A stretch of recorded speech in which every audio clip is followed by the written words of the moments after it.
씨앗은 하나님 나라를 전하는 하나님의 말씀을 상징합니다. 그 씨앗은 단번에 자라지 않고 싹, 이삭, 그리고 충실한 곡식으로 이어집니다. 씨앗을 있게 하신 하나님의 손길 아래 은밀하게 자랍니다. 우리는 세상을 살아갈 때에 때로는 은밀하게 역사하시는 하나님을 인지하지 못하며 살아갈 때가 있습니다. 씨앗은 땅에 심겨져 자라 충실한 곡식을 맺은 후에 내가 스스로 이 일을 해냈다고 하지 않습니다. 왜 그렇습니까? 창조주 하나님의 일하심을 알기 때문입니다. 그런데 사람은 어떻습니까? 지금 내 모습을 보면서 스스로 했다고 착각할 때가 있습니다. 하지만 명확한 것은 이 모든 것은 내가 한 일이 아니라 때로는 드러내서 때로는 숨어서 역사하시는 하나님께서 하신 일이라는 것입니다. 이러한 믿음이 저와 여러분에게 있기를 예수님의 이름으로 축복합니다. 오늘은 하나님 나라 비유 속에 있는 하나님의 뜻을 알자라는 제목으로 말씀을 전합니다. 한번 따라서 해볼까요? 하나님 나라 비유 속에 있는 하나님 나라 비유 속에 있는 하나님의 뜻을 알자. 하나님의 뜻을 알자. 네, 첫 번째로 우리 예수를 믿는 사람들은 하나님 나라의 비유 속에 있는 그 하나님의 뜻을 우리가 알아야 되겠습니다. 26절서부터 29절을 통해서 찾아볼 수 있는데 그것은 바로 뭐냐? 하나님 말씀은 살아있다라는 것입니다. 다시 한번 우리 함께 고백하겠습니다. 하나님 말씀은 살아있습니다. 하나님 말씀은 살아있습니다. 네, 하나님 말씀은 살아있다는 거예요. 자라나는 씨앗 비유는 마가복음에만 등장하는 마가만의 특수 기록입니다. 예수님께서는 하나님 나라는 사람이 씨를 땅에 뿌림과 같다는 말로 이 비유를 시작하고 있습니다. 26절 말씀 보세요. 26절에 보면은 또 이르시되 하나님의 나라는 사람이 씨를 어디에 뿌림과 같다? 땅에 뿌림과 같다 라고 말씀하고 있습니다. 이전에 2절서부터 20절에 보면은 씨 뿌리는 비유를 예수님께서 말씀하셨거든요. 씨 뿌리는 자의 비유에서 강조점은 무엇입니까? 사람의 마음을 상징하는 그 밭을 강조하고 있습니다. 그래서 좋은 땅에 씨앗이 떨어지면은 30배, 60배, 100배의 열매를 맺는다. 예수님이 말씀하고 있습니다. 그런데 오늘 본문인 이 자라나는 씨앗의 비유에서 강조하는 것은 무엇인 줄 아십니까? 자라는 씨앗의 비유에서 강조하는 것은 씨앗의 생명력입니다. 한번 따라서 해봅시다. 씨앗의 생명력. 씨앗의 생명력. 네, 씨앗이 살아있기 때문에 땅이 사람이라는 매개체를 통해 가지고 땅에 심겨질 때에 씨앗이 발화하여서 싹이 납니다. 자라닙니다. 이삭이 패고 열매를 맺습니다. 그러니까 여기서 중요한 것은 바로 뭐냐? 씨앗이 살아있느냐 죽어있느냐가 중요합니다.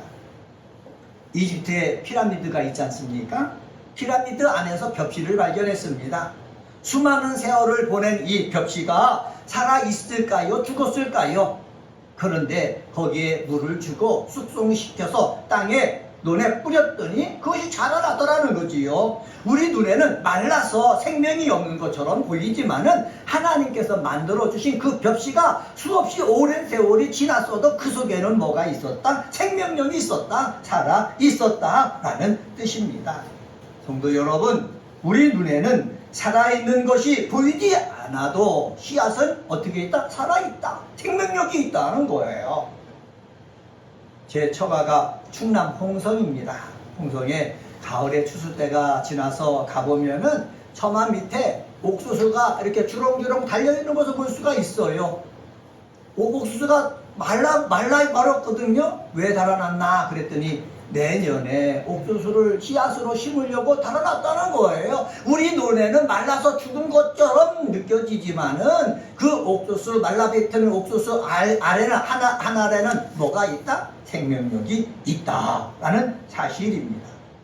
은혜 갖고 비는 교회 그리스도인 여러분, 열매를 맺기 위해서 중요한 변수가 씨 뿌리는 자 비유에서는 뭐가 중요하다고 그랬습니까? 사람의 마음, 영혼의 상태, 이것이 중요하다고 그랬지 않습니까? 자라는 씨앗 비유에서 강조점은 뭐라고 제가 말씀드리고 있습니까? 생명력이 있는 씨앗이다 라는 말씀입니다. 씨앗은 누가 만들었습니까?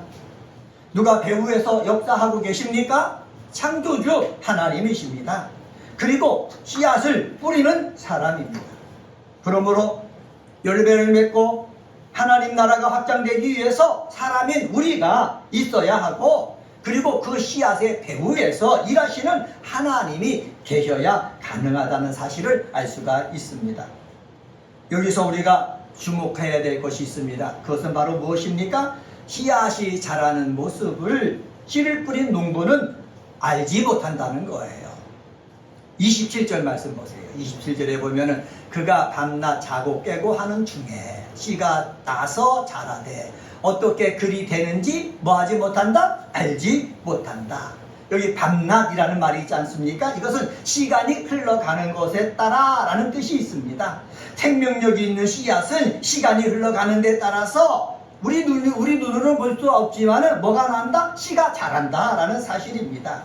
우리 여기 예수님이 말씀했지 않습니까? 어떻게 자라는지 알지 못한다. 농부도 알지 못해요. 씨를 뿌리는 사람도 알지 못해요.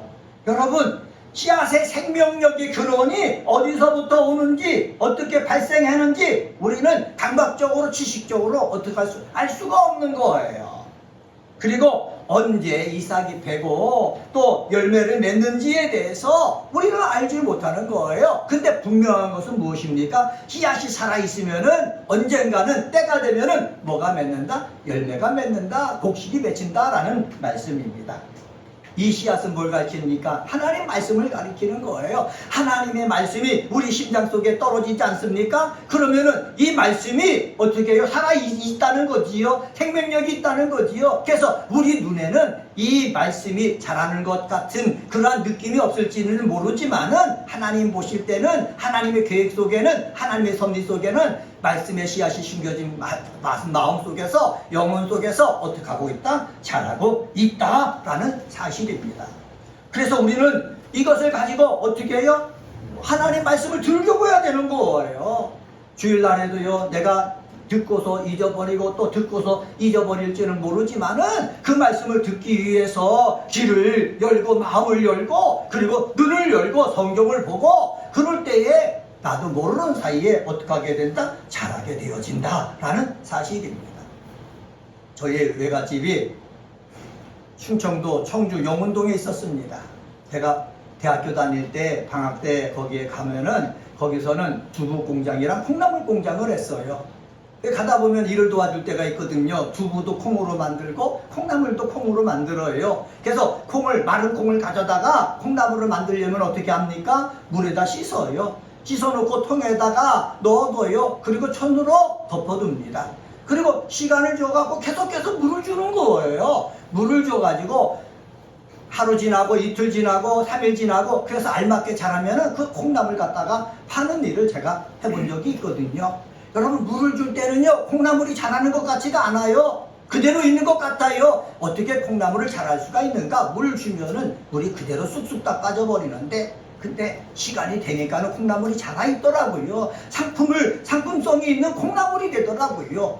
사랑하는 성도 여러분, 그렇습니다. 목사가 안타까울 때가 언제인 줄 아십니까? 하나님 말씀을 증거하는데 그냥 콩나물이 우리가 쑥쑥 커나가듯이 그것을 볼 수가 없다는 것이 안타까운 거예요. 우리 사랑하는 성도 속에서 이 말씀이 떨어져 갖고 믿음이 자라가는 그 모습을 볼 수 없다는 거예요. 그런데 분명한 것은 하나님 말씀은 살아있기 때문에, 씨앗은 살아있기 때문에 사람 마음속에 심겨지면은 우리는 볼 수 없지만은, 느낄 수 없지만은 어떻게 해요? 자란다는 거예요.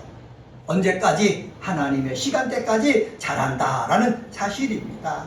이것을 우리는 믿어야 되는 거예요. 그래서 은혜가 꽃피는 교회 나와서 함께 믿음 생활하는 우리 사랑하는 성도들은, 목사도요, 하나님 말씀이 내 속에 떨어져서 이 말씀이 자라서 생명력이 더욱더 넘쳐나가고, 우리 사랑하는 성도들 속에서도 하나님 말씀이 떨어져서 생명력이 넘쳐나는 역사가 있게 되어지기를 주의 이름으로 간절히 축원합니다. 생명력이 넘쳐나잖아요. 그럼 말에도 생명력이 넘쳐나는 거예요. 생명력이 넘쳐나잖아요. 그러면 삶에도 생명력이 넘쳐나는 거예요. 내 속에 생명이 가득한데 사람을 죽게 할 수 없잖아요. 내 속에 생명이 가득한데 사람을 어둠 속에 머물게 할 수는 없잖아요. 내 마음속에 생명이 가득하면은 내 손이 닿는 곳에도 생명이 흘러들어가고 내 말이 들어가는 곳에도 생명이 흘러들어가고 내 시간과 노력이 들어가는 곳에도 생명이 흘러들어가는 줄 저는 확신합니다. 그래서 우리가 함께 기도할 것은 하나님 말씀은 살아있고 그 말씀이 내 심령 속에 있으니 내 말도 살아있고 내 믿음도 살아있고 내 삶도 살아있고 그래서 하나님이 원하시는 그러한 열매가 나를 통해서 맺혀지기를 원합니다 라는 우리 고백이 우리 사랑하는 성도들에게 있게 되어지기를 주님의 이름으로 간절히 축원합니다. 이것을 사도 바울은 알기 때문에 고린도 교회에 편지를 보내면서 사도 바울은 뭐라고 그런 줄 아십니까?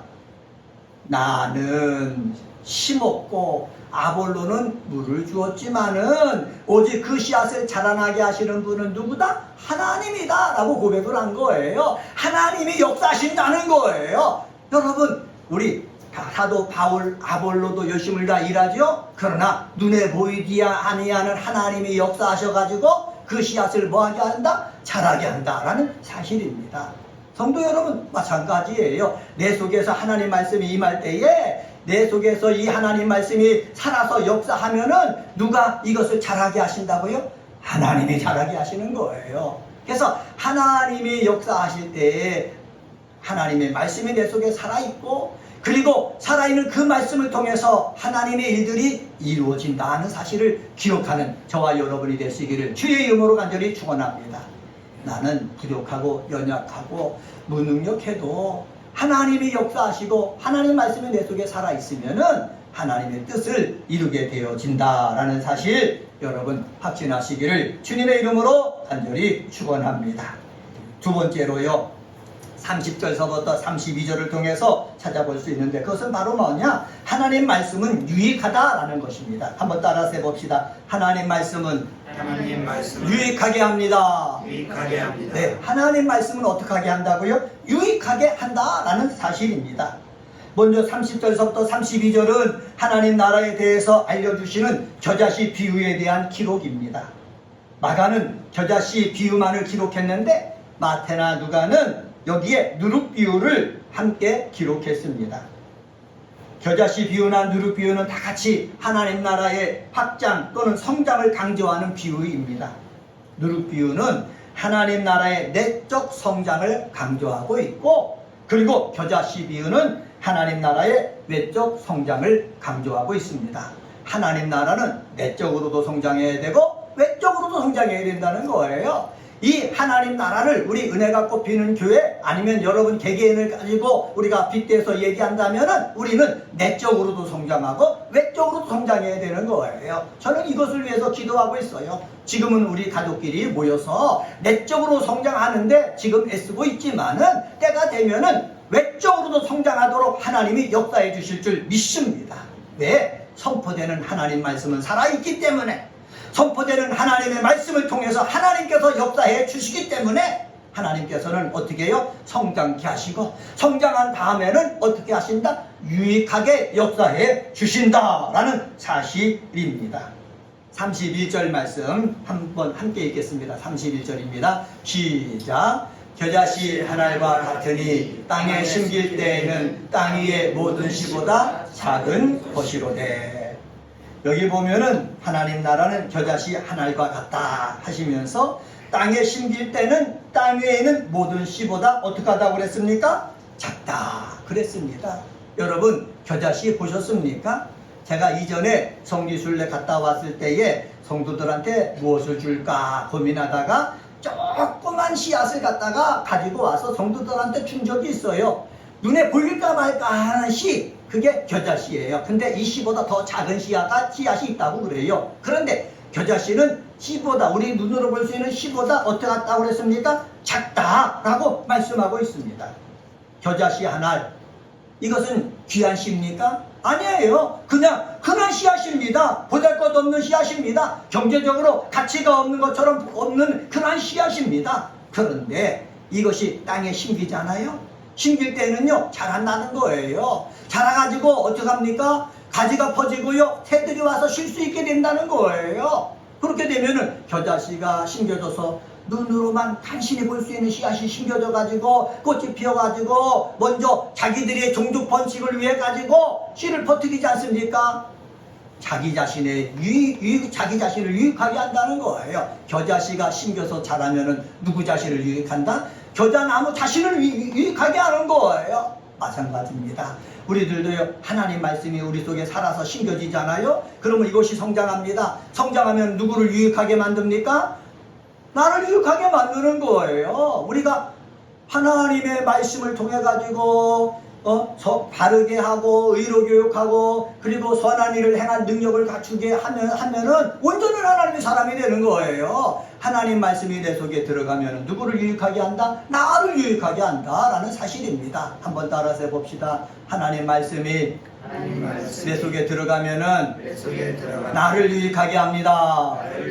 네, 나를 유익하게 하는 거예요. 그리고 하나님 말씀이 들어가면은요 누구를 유익하게 합니까? 하나님, 삼위일체 되신 하나님을 유익하게 하는 거예요. 이것도 한번 따라서 해봅시다. 하나님 말씀이 내 속에 들어가면 삼위일체 하나님을 유익하게 합니다. 네? 하나님의 말씀이 내 속에 들어서 살아 역사하잖아요? 그러면 누굴 찬양합니까? 하나님을 찬양하는 거예요. 누구 앞에 영광 돌립니까? 하나님 앞에 영광 돌리는 것입니다. 누구의 일을 하게 하십니까? 하나님께서 하나님의 뜻을 이루게 해서 우리에게 사명 주셨는데 그 사명을 이루도록 하신다는 거예요. 그런데 또 하나, 나를 유익하게 하고 하나님이 유익하게 할 뿐만 아니라 내 주변에 있는 함께 사는 공동체원들을 유익하게 한다는 거예요. 우리는 이런 사람이 되어야겠습니다. 여기 성경에 보면은 뭐라고 그러느냐? 32절 하반절에 보면은 공중의 새들이 그 그늘에 깃들일 만큼 되느니라 말씀하고 있습니다.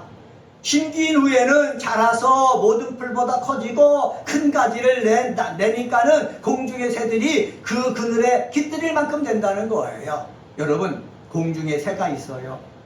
앉아야 되잖아요. 앉으려면 뭐가 필요합니까? 자그마한 나무더라도 나무가 필요한 거예요. 그 황량한 그 사막 지역에서 정말로 이 이 관목이라고 할 수 있는 이것이 자라서 가지를 내놓으니까는 뭐가 앉아요? 새가 앉는다는 거예요. 앉을 수가 있고 그늘을 주니까는 이 새들이 어떻게 알을 낳고 거기서 어떻게 합니까? 더욱더 새끼들을 낳고 그래가지고 그들의 삶을 더욱더 복되게 만든다는 거예요. 사랑하는 성도 여러분, 우리도 마찬가지입니다. 우리가 생명이 살아있어가지고 내 믿음이 자라면은 나를 통해서 내 주변에 사람들이 나를 통해서 힘을 얻는 거예요. 힘을 얻는 거예요. 그들이 잘 되게 되는 거예요. 이런 축복의 사람이 저가 되어지고 여러분이 되어야 될 줄 믿습니다. 예수 믿는 내가 복의 근원이 돼야죠. 아브라함이 복의 근원이 됐잖아요. 요셉이 복의 근원이 됐잖아요. 우리도 복의 근원이 돼야 될 줄 믿습니다. 내가 잘 자라면은 말씀이 살아서 역사해가지고 하나님이 역사하셔서 잘 자라면은 내 부모님도 내 그날에 쉬고 그리고 내 형제 자매들도 내 그늘에서 쉬고 그리고 함께 믿음 생활하는 사랑하는 은혜가 꽃피는 교회에 있는 성도들 그리스도인들도 내 그날에서 쉬게 해줄 수 있으면 얼마나 복된 것입니까? 우리는 이런 꿈을 꿔야 되는 거예요. 나 혼자 잘 먹고 잘 산다 라는 것에서 벗어나서 하나님이 원하시는 것은 하나님이 살아시고 하나님이 속에서 일하시니까는 너만 잘되지 말고 너만 평안하지 말고 너만 건강하지 말고 함께 있는 사는 공동체원들에게 유익을 끼치는 사람이 되라 말씀하시는 거예요. 이런 축복의 사람이 다 되시기를 예수의 이름으로 간절히 축원합니다. 그런데 많은 사람들은 잘 되잖아요. 그러면 자기의 힘으로만 잘 된 것 같은 생각을 하는 거예요. 그런 사람은 교만한 거예요. 거만한 거예요. 자만한 거예요. 그래서 하나님의 뜻을 섭리를 이루지 못하는 거예요. 제가 조금 전에 요셉이 얘기를 했지 않습니까? 요셉이 형들에게 미움을 받았어요. 그리고 팔려가지고요 보디발 장군 집에서 어떻게 해요? 노예 생활을 하는 거예요. 얼마나 힘들었겠습니까? 얼마나 고통스러웠겠습니까? 근데 다 이겨내잖아요. 이겨냈는데 감옥에 또 가는 거예요. 죄가 없는데 감옥에 가요. 감옥에서도 다 이겨내요. 이겨내가 내다 보니까 때가 되니까는 뭐가 되는 거니까 모세에게 기회가 오는 거예요. 이 기회를 어떻게 해요? 요셉은 잡았어요. 잡은 다음에 어떡합니까? 하나님께서 하나님의 섭리를 보여주니까는 그 섭리대로 어디 감당하기 위해서 지혜를 내잖아요. 일을 하잖아요. 그래서 애굽을 다 살게 만들어요. 그리고 누구까지 살게 만듭니까? 아버지까지, 형들까지 애굽으로 오게 해서 그들도 살게 만드는 거예요. 사랑하는 성도 여러분, 하나님의 뜻이 내 속에서 이루어지면은 나만 잘 되는 것이 아니라 나와 함께 있는 사람도 정말 행복하게 힘있게 살 수 있도록 역사가 일어나게 해주는 사람이 되어지는 줄 믿습니다. 우리는 이런 사람이 되어야 되는 거예요. 그래서 꿈꿔야 되는 거예요. 하나님, 내가 복의 근원이 되길 원합니다. 나를 통해서 이 은혜가 꼽히는 교회가 복 있는 교회가 되길 원합니다. 나를 통해서 우리 집안이 복 있는 교회가 되길 원합니다. 나를 통해서 나를 만난 사람들이 복 있는 사람이 되어지길 원합니다. 이런 꿈을 꾸는 우리 믿음의 식구들이 되시기를 주님의 이름으로 간절히 축원합니다. 사막과 같은 곳에서 겨자씨가 살아나지 못하면은 그 사막은 죽어가는 그런 광야가 되어버리는 거예요. 그런데 사막과 같은 곳에서 겨자씨, 보잘것없는 씨앗이 떨어져서 자라면은요, 사막화가 되는 것이 아니라 생명이 깃들 수 있는 곳이 되는 거예요. 여러분의 삶이 사막과 같더라도 낙심하고 절망하지 말고 하나님 말씀이 들어가서 여러분 속에서 살아서 싹을 피우면은 이 사막이 사막으로 끝나는 것이 아니라 옥토로 점점 변하게 되어지는 줄 믿습니다. 세 번째로 33절서부터 34절을 통해서 찾아볼 수 있는데, 그것은 바로 뭐냐? 하나님 말씀은 하나님의 뜻을 알게 한다라는 것입니다. 한번 따라서 해봅시다. 하나님의 말씀은 하나님의 뜻을 알게 합니다. 네, 하나님의 뜻을 아는 것이 중요한 것입니다. 근데 우리 사람들은 피조물이잖아요. 우리 사람들은 생각이 유한해요. 그리고 경험이 한정적이에요. 그래서 생각도 유한하고 경험도 한정적인 사람이 그 높고 깊은 하나님의 뜻을 다 알지 못해요.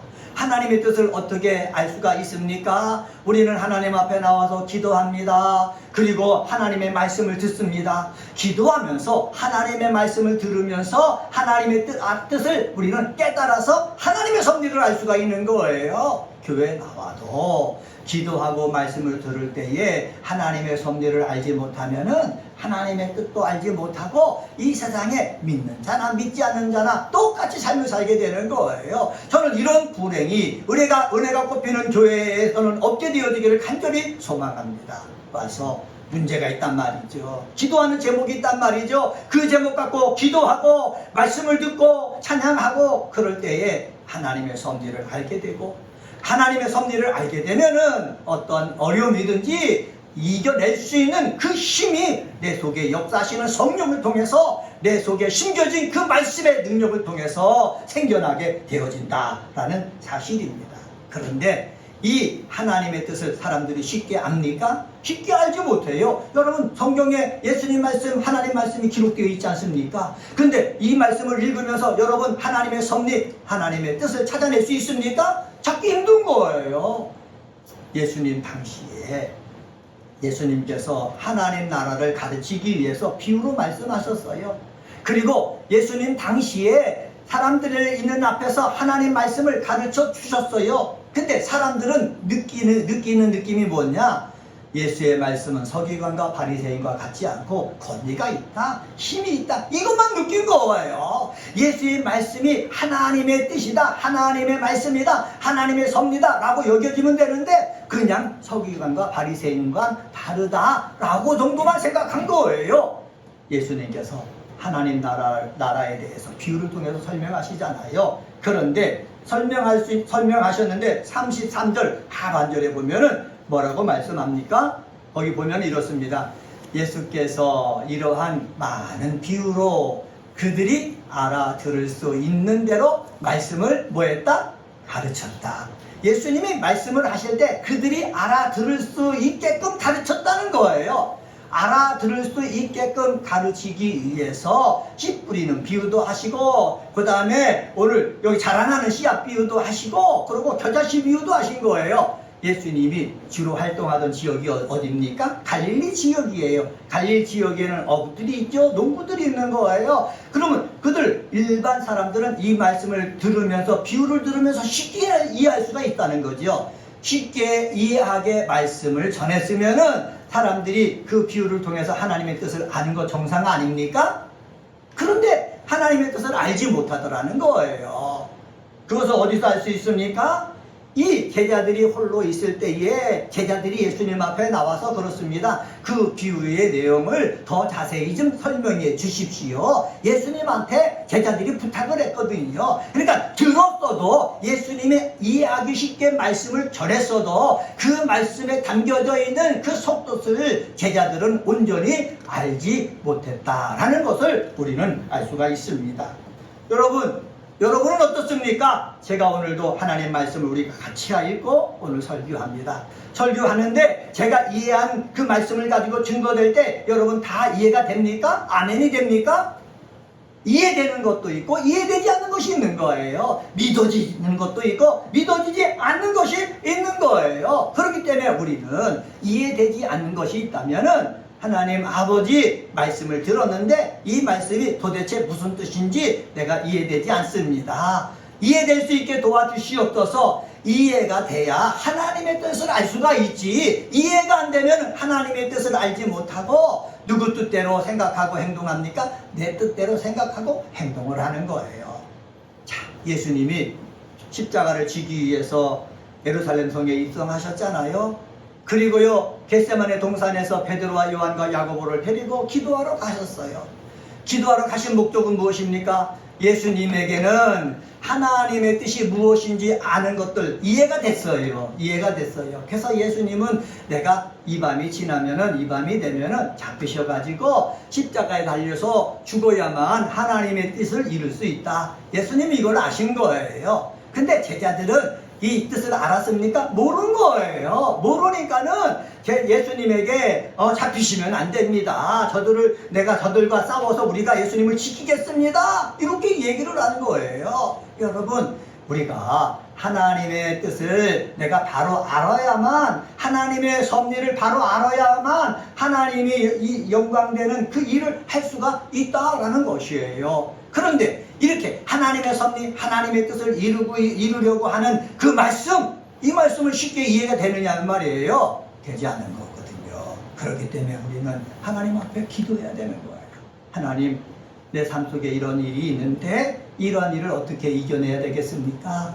하나님 가르쳐 주십시오. 알게 하여 주시옵소서. 깨닫게 하여 주시옵소서. 이 일을 통해서 하나님이 원하시는 것은 무엇입니까? 자꾸 묻고 그 물음에 대해서 내가 응답을 받을 때에, 음성을 들을 때에 우리는 하나님의 뜻을 확신하게 되는 거예요. 하나님의 뜻을 확신하면은요, 예수님처럼 자, 가자. 나를 잡으러 왔는데 내가 잡히리라. 내가 십자가 달려 죽으리라 하면서 갈 수가 있는 거예요.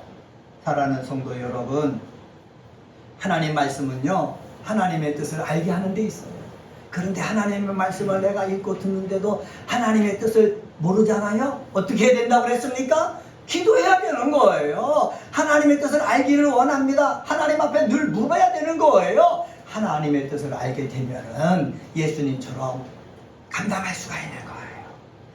예수님처럼 우리도 어떤 일이든지 다 이겨낼 수가 있는 거예요. 이런 역사가 저와 여러분 속에 있게 되어지기를 주님의 이름으로 간절히 축원합니다.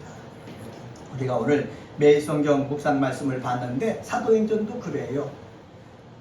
사도 바울은 성령께서 역사하시기를 너희가 이번에 예루살렘에 올라가면은 너 잡힐 것이다.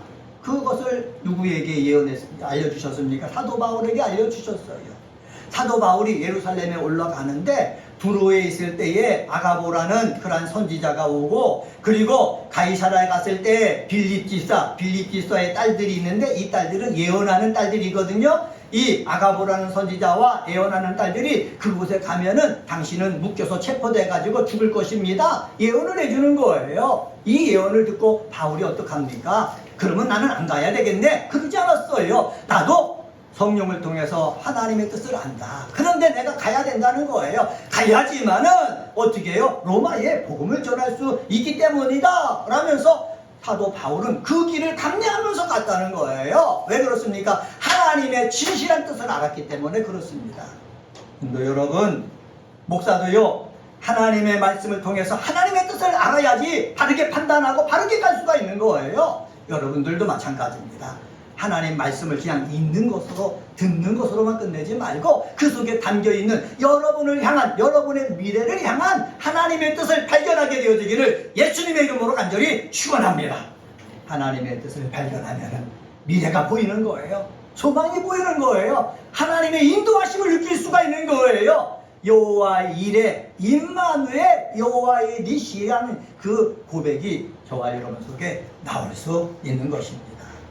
말씀을 정리하겠습니다. 오늘은 마가복음 4장 26절서부터 34절에 있는 말씀을 가지고 하나님 나라 비유 속에 있는 하나님의 뜻을 알자라는 제목으로 말씀을 전했습니다. 하나님 말씀은 살아있습니다.